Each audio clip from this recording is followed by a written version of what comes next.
in favor of the bill. It's a full house on Capitol Hill for the first time in more than 50 days, with representatives voting on a short-term spending bill to reopen the government, a bill most Democrats do not support. Let me first welcome House Republicans back to the Congress after their 7-week taxpayer-funded vacation. House Speaker Mike Johnson blames Democrats in both chambers who repeatedly voted against the short-term spending bills. They voted 15 times between the House and the Senate to close your government. And the Republicans tried every single day of the shutdown to open it. And we voted 15 times to do that. They have a lot to answer for. The bill funds the government until the end of January, funds SNAP through September, reverses shutdown firings, and guarantees back pay for furloughed workers. But Democrats gained nothing in their fight to extend expiring Affordable Care Act subsidies, now sending health insurance premiums soaring. I think the American people got a raw deal. 20 million Americans are going to see their premiums skyrocket. I don't think they like the fact that we didn't fight hard enough. Now, once the president signs the bill, which we expect will happen sometime tonight, potentially, it will take some time for the government to get back fully up and running, calling back some 670,000 furloughed workers who went more than a month without a paycheck. Members of Congress never missed a paycheck.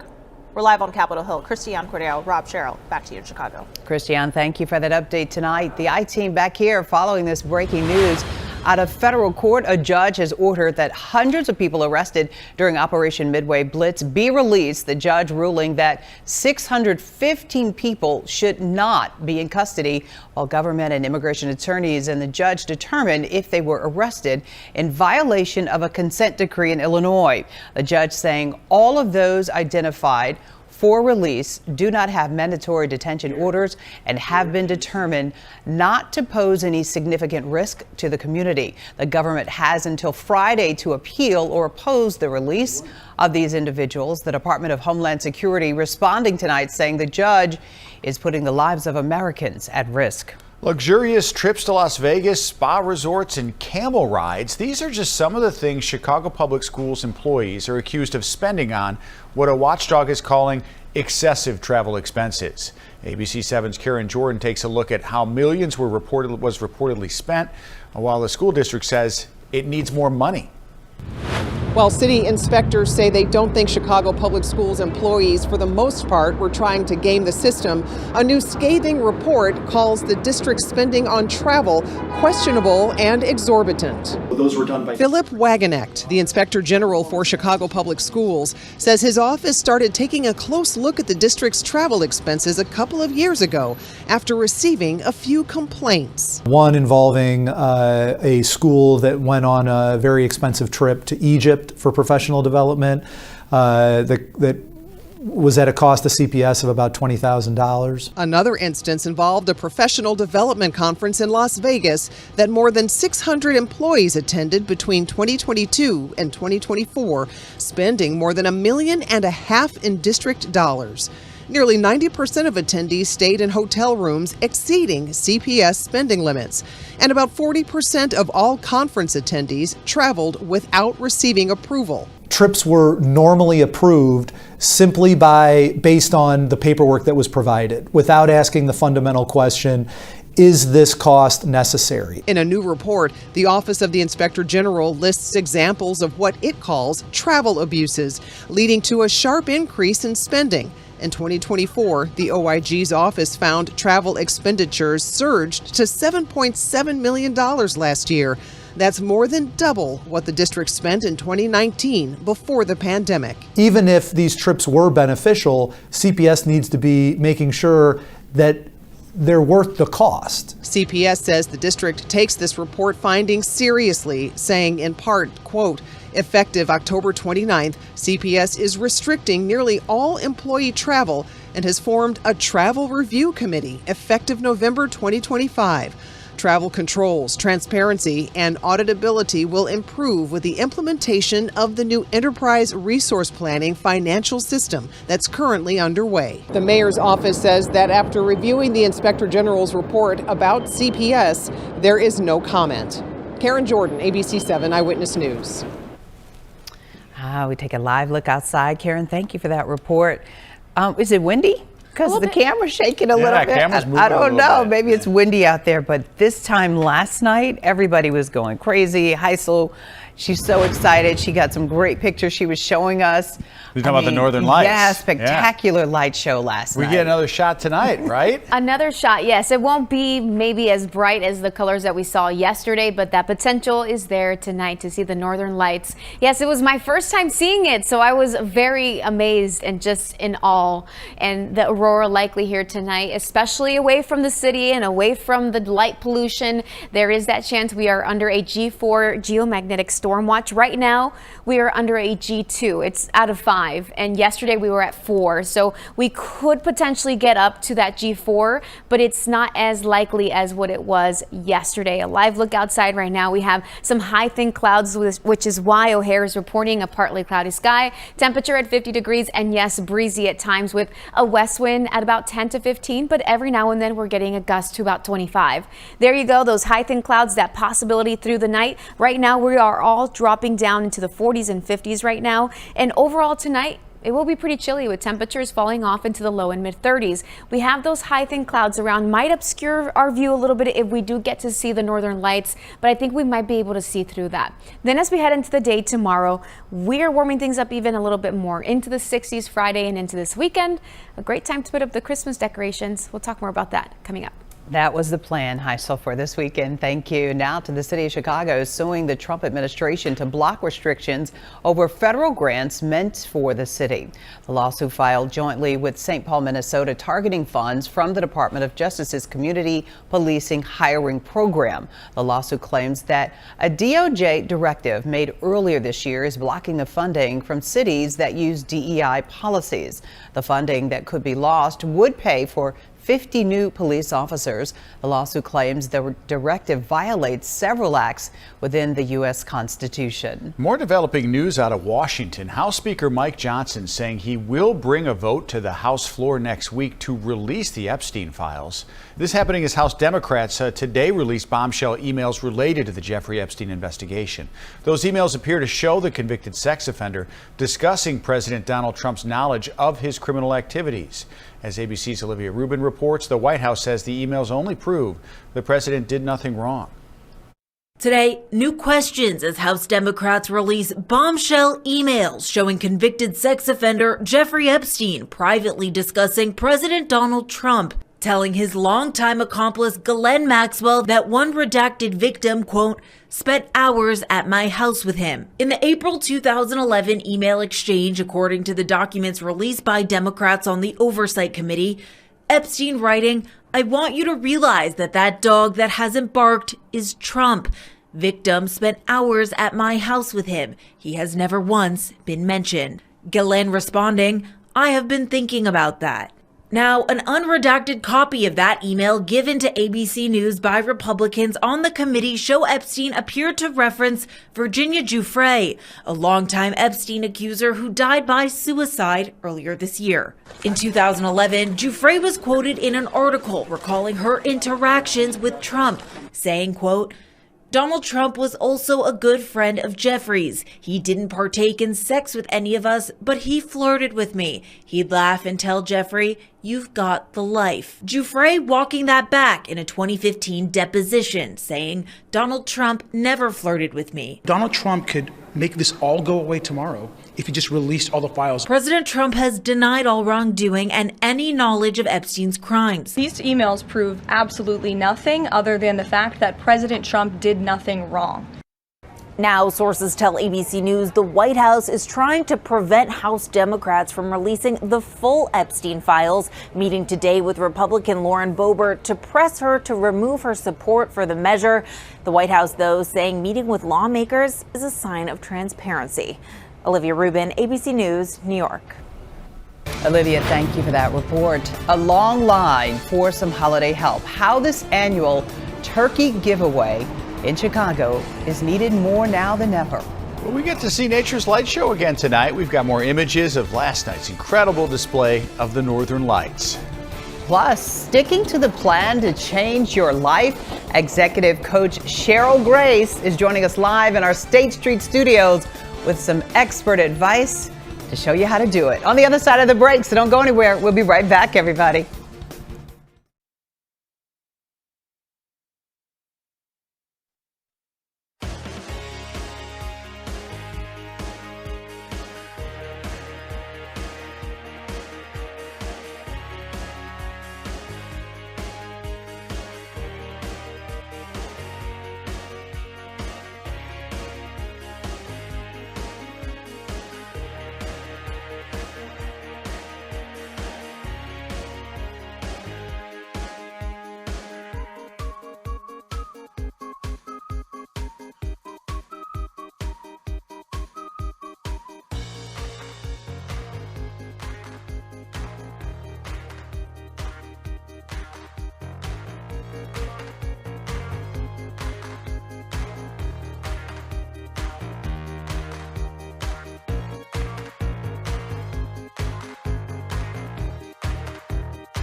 It is never too early to start thinking about your New Year's resolution and making some changes in your life. However, as we know, the problem is that very few of us stick with them. So, executive coach Cheryl Grace is going to teach the women how to turn their visions into victories. I love that. She is going to be hosting a retreat to teach people those skills. So Cheryl Grace joining us live in our State Street studios tonight with an inspirational segment we could all learn from. I know New Year's Eve is not too far away, but now we can start thinking about it. And of course, many women, they start their goals roundabout this time. And then what do you see as the biggest reason why people change and don't follow through? They usually get overwhelmed. Okay. So around the mid part of January, like you start off like really go, go, go. And then about the second Friday, they call it Ditch It Friday. It's when people say, you know what, this is too hard and I'm going to just let it go, because they don't have structure surrounding their goals. Okay. And so that's one of the things we'll be teaching at the retreat is the structure. So let's talk about the retreat. What is actually happening? Who's going to be there? How many days? And what is your hope for the people who participate? So it's called Your Life by Design Retreat, because I think women should be intentional about how they create a life that they love. If you're not bounding out of bed every morning, you probably aren't going toward a life that you love. You're like, So I wanted to make sure that, but even coming to work, you should love what you're doing and you should have goals surrounding work. And so what we do is we provide a restorative weekend, an immersive weekend where we're developing strategies for you. We're developing your SMART goals, we're doing vision boards, and then we're putting a plan, a roadmap, so you know exactly what to do by the time you leave. So let's talk about the 5-step program. Number 1 is the visualize it. When you say that, what does that mean? Vision boarding. Okay. You need to know what your life should look like. And the clearer you are about that, and I know it sounds woo-wooey, but the more you're putting it out into the universe. So that's the first step, is getting a vision of it. The second step is actually mapping it out and assigning a goal to it, naming it, claiming it. That's what you want to do. But you can do all of that and get nowhere, because that's the fun stuff. But then you have to bite it. I call goals big pink elephants. Yes. And I eat pink elephants all the time, every day, all day. And what that means is, Cheryl, so how do you eat a pink elephant? One small bite at a time. Okay. So step 3 in the framework is making sure that you are taking those small bites. And when I say small, I mean really, really small, because if you do too much and you think about all that you have to do, you get overwhelmed and you quit. So we give you really, really small bites that you can take. And those are the action steps. And then we make sure you're tracking those action steps. And every time you take a step, you take that small bite, and you nail it, you need to do a happy dance, celebrate. That's step 5. That's step 5, is to celebrate. Now, you're in the seminar with several people that are going to be participating. Everybody doesn't move at the same pace. Yes. So you got to bite it, step it, date it, and you're celebrating. How do you do that with a group of people so that everybody feels like they are making progress? So we have activities planned that you can siphon off into, so that I'm working directly one-on-one while other people are getting their massages. Okay. So we've got massages that weekend. We're having a tea party. I love to give tea parties. We've got a aromatherapist coming, a tea specialist who's going to talk you through the healing properties of teas, all the things, so you're being restored as you also plan. Yeah, from the inside out. From the because that inside really out is really important. You just can't do the visual. You got to really work on the internal part of your body. And I love how you're saying that the restorative effort, because right now a lot of people are going through things. We need to be restored. I have a vision board back from Oprah days. It's probably 20 years old. And I looked at it because I knew I was interviewing you today, and I thought about, wow, how do we get there? So Cheryl, during this restorative retreat, and you're also, I might add, she is a decorative entertainer, a tablescaping queen. There's going to be tablescapes and everything. Okay. What can we expect, and what is your hope when the participants walk away and leave? So when they walk away and leave, they leave with a roadmap, a plan, and that they're going to be able to execute that within the first 6 to 9 months and get what they say they came for. So the retreat is Martin Luther King holiday weekend, January 16th, 17th, and 18th. And our early bird rate ends on December 5th.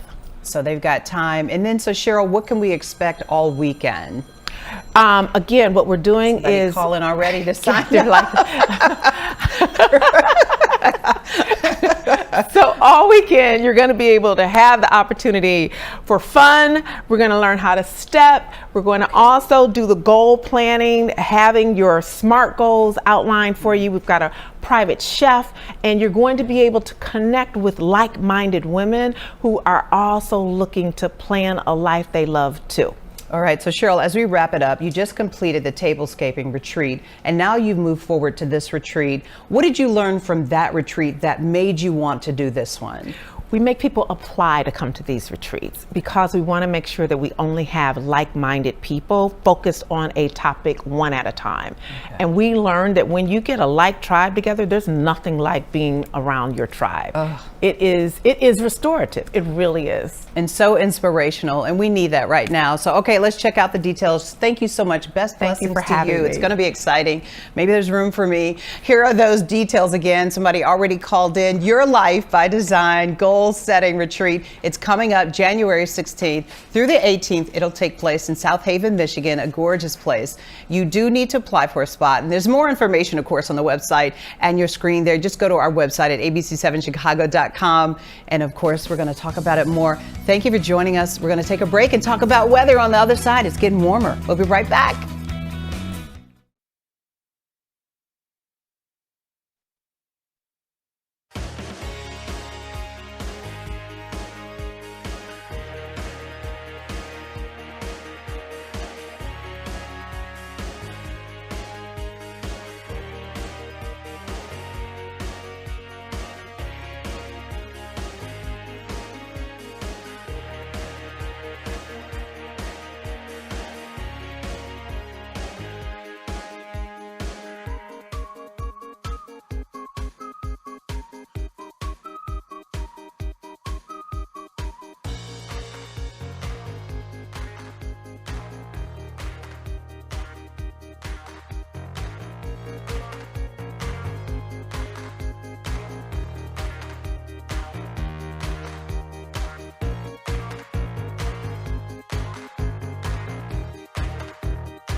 We've been talking about this glorious light show in the sky. This is one of my favorites. People all over Chicago buzzing about the northern lights.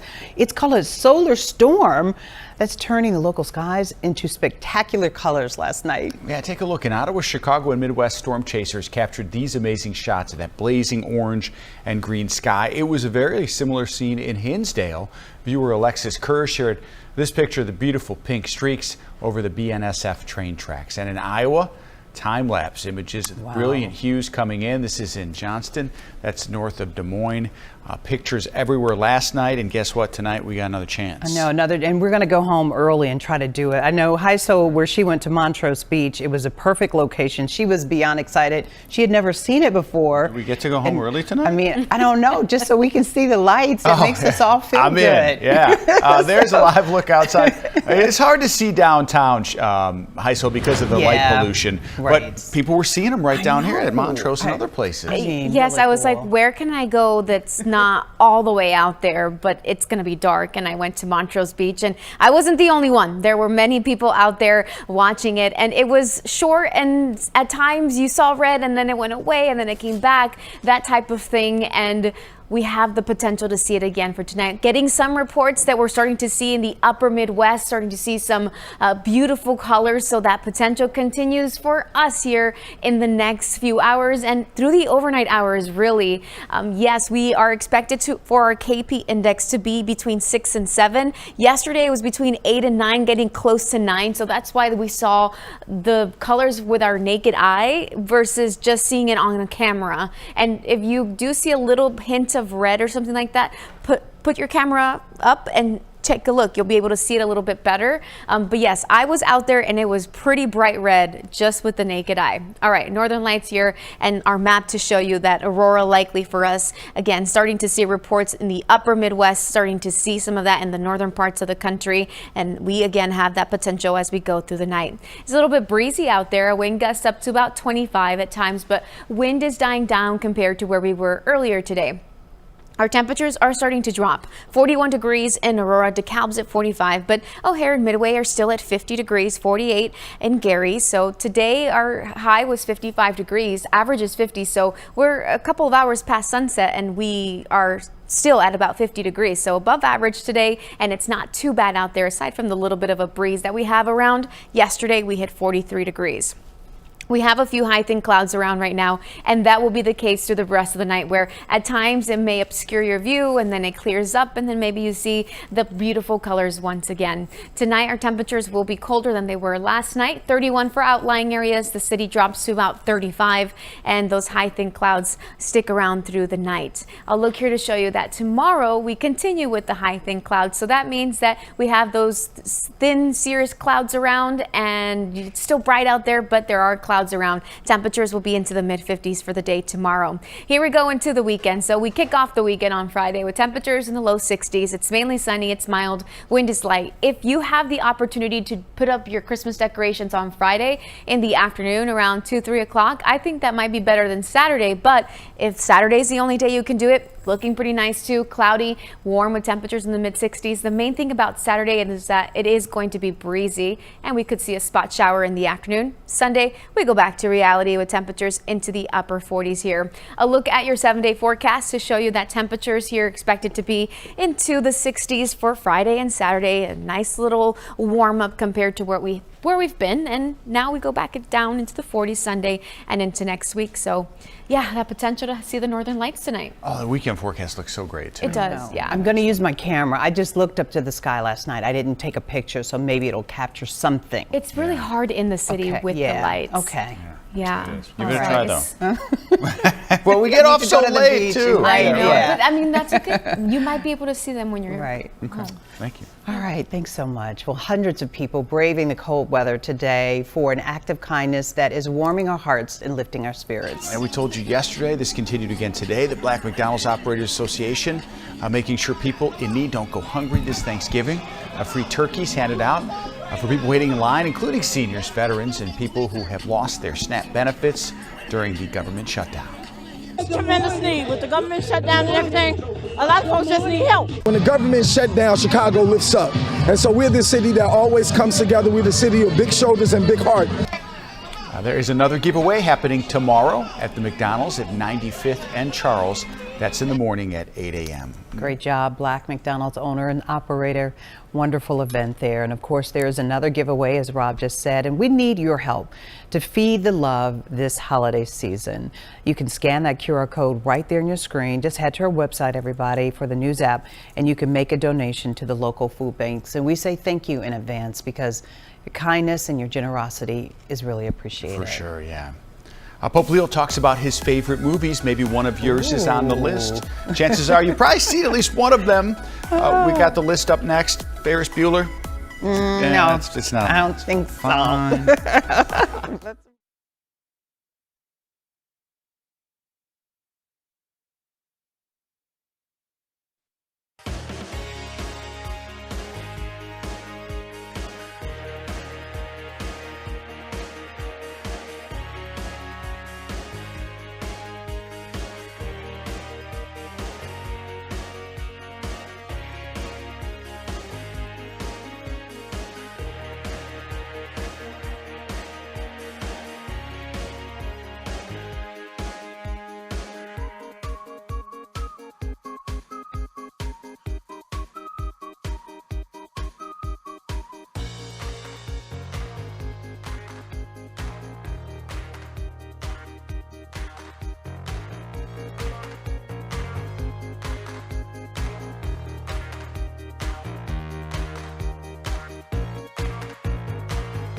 All right. Kraft natural cheese. We got some good stories here. Let's go. Serving up a new reason to smile. Rob's been smiling about a story coming up, but it's the first ever Advent calendar. This is so cool. I'm smiling about this too. With a retail value of $250. Yes. The cheese-inspired calendar That's our includes speed. everything from kitchen keepsakes to digital recipes. Digital recipe, what is that? Kraft will also bring the Advent calendar to life with an immersive pop-up at Chicago's Chris Kindle from December 10th through the 13th. That's really going to be nice. Yeah. All right, that's in our wheelhouse. This next story, not so much. $250. You're not getting that from me for Christmas. I'm sorry. Maybe this the first ever Birkin handbag. I know Wendy wanted one of these. Yeah, created by Hermes. Hermes. Hermes. Good job. It's being shown off in Tokyo. Clearly, he's not familiar with this brand. A Japanese company purchased the famed handbag for $10 million, Rob. That is a lot of money. It is the most expensive purse. Take a look at it, Rob. Ever to sell at an auction. Hermes executive Jean-Louis Dumas, Jean-Louis Dumas designed this bag back in 1984. Oh, it's the original. Yeah, while sitting next to actress Jane Birkin on a flight.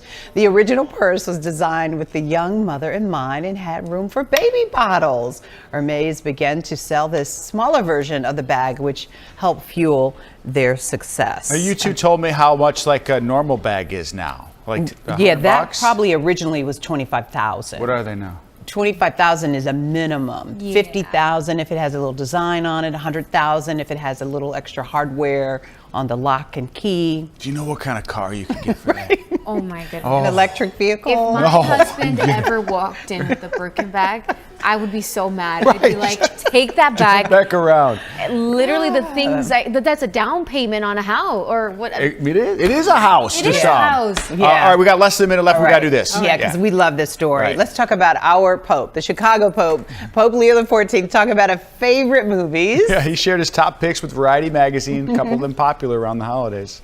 My 4 favorite films: It's a Wonderful Life, Jimmy Stewart from 1946, The Sound of Music from 1965 with Julie Andrews, Ordinary People, the year was 1980, the stars were Donald Sutherland and Mary Tyler Moore, La Vita è Bella, 1997, Roberto Benigni. Yes. He's going to meet with some Hollywood stars this weekend at the Vatican as part of the Catholic Church's Jubilee celebrations. How about that? Really quick, ladies, we made history tonight on TikTok. This show just broadcast live for the first time ever on TikTok. Yay! Hey, Hello to all of you. Welcome, TikTok. Yeah, hey, we're famous on TikTok. All right. Every night, we'll see you at 10. Great show to be on TikTok.